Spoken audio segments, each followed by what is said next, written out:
Hello बच्चों, तो आप लोग कैसे हैं। उम्मीद करता हूँ आप लोग बेहतर होंगे और बेहतर से अपनी पढ़ाई कर रहे होंगे। आज पुनः यूपी बोर्ड कक्षा 10वीं अध्याय 1 के वन लाइनर क्वेश्चन को लेकर मैं यहाँ मौजूद हूँ। वन लाइनर जो परीक्षा में एक तरीके का आपको संजीवनी बूटी का कार्य करेगा। वन लाइनर मैंने प्रश्न उत्तरी अपने एक्सपीरियंस के बेसिस पे बनाया है। तो आज की सीरीज में, आज के क्लास में हम वन लाइनर क्वेश्चन को देखेंगे, जिसका एक ही लाइन में हम आंसर पाएंगे और बहुत ही बेहतर तरीके से और सॉलिड क्वेश्चन मैंने यहाँ पे प्रस्तुत किया है। तो आइए वीडियो की शुरुआत करने से पहले एक प्यारा सा मोटिवेशन जो आपके जहन में जुनून भर देगा, पूरा जुनून से लथपथ कर देगा। तो आइए, ना आड़ी चाहिए न थार चाहिए, ना आड़ी चाहिए न थार चाहिए, मुझे तो वही कार चाहिए जिस पर लिखा भारत सरकार चाहिए, जिस पर लिखा भारत सरकार चाहिए। इसी जुनून के साथ आइए हम वीडियो की शुरुआत करते हैं। सबसे पहले महत्वपूर्ण प्रश्नों की श्रृंखला में सबसे पहले हम देखेंगे वन लाइनर क्वेश्चन में, बाबू गोलीय दर्पण कितने प्रकार के होते हैं। Most important, very most important ये क्वेश्चन है।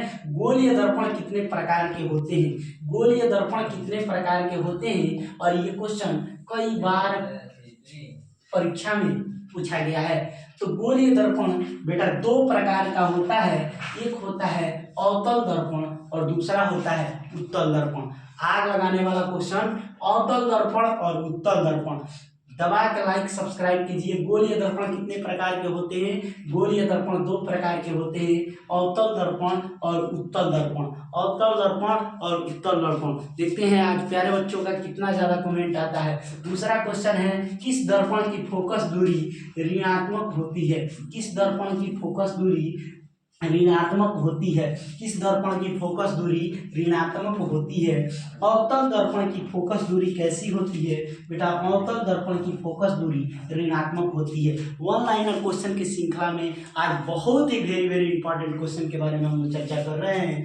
किस दर्पण की फोकस दूरी ऋणात्मक होती है, तो अवतल दर्पण की फोकस दूरी ऋणात्मक होती है। अवतल दर्पण की फोकस दूरी ऋणात्मक होती है। बहुत बढ़िया, ऐसे ही लाइक सब्सक्राइब और देते रहिए। और आगे देखते हैं, किस दर्पण की फोकस दूरी धनात्मक होती है।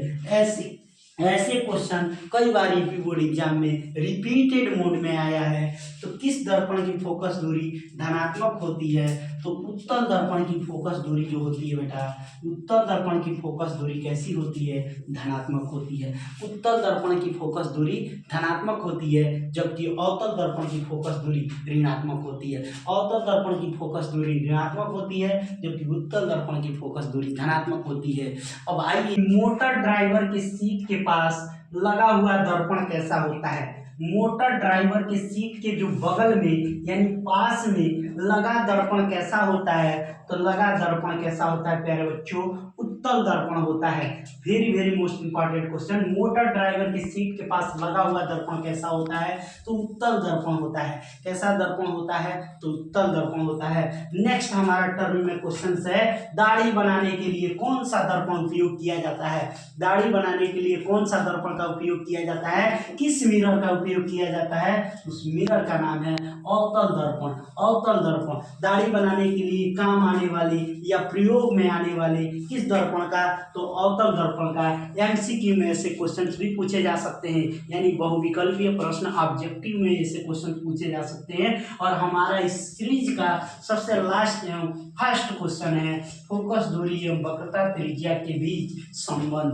फोकस दूरी एवं वक्रता त्रिज्या के बीच का संबंध, फोकस दूरी एवं वक्रता त्रिज्या का बीच का संबंध प्यारे बच्चों होता है F=1/r, F=1/r। तो ऐसे ही धुआंधार क्वेश्चनों की सीरीज पाने के लिए इस प्यारे से परिवार प्रयास एकेडमी पर बने रहिए। मेरे चैनल को लाइक सब्सक्राइब और दोस्तों के साथ साझा करना ना भूले। Thank you so much.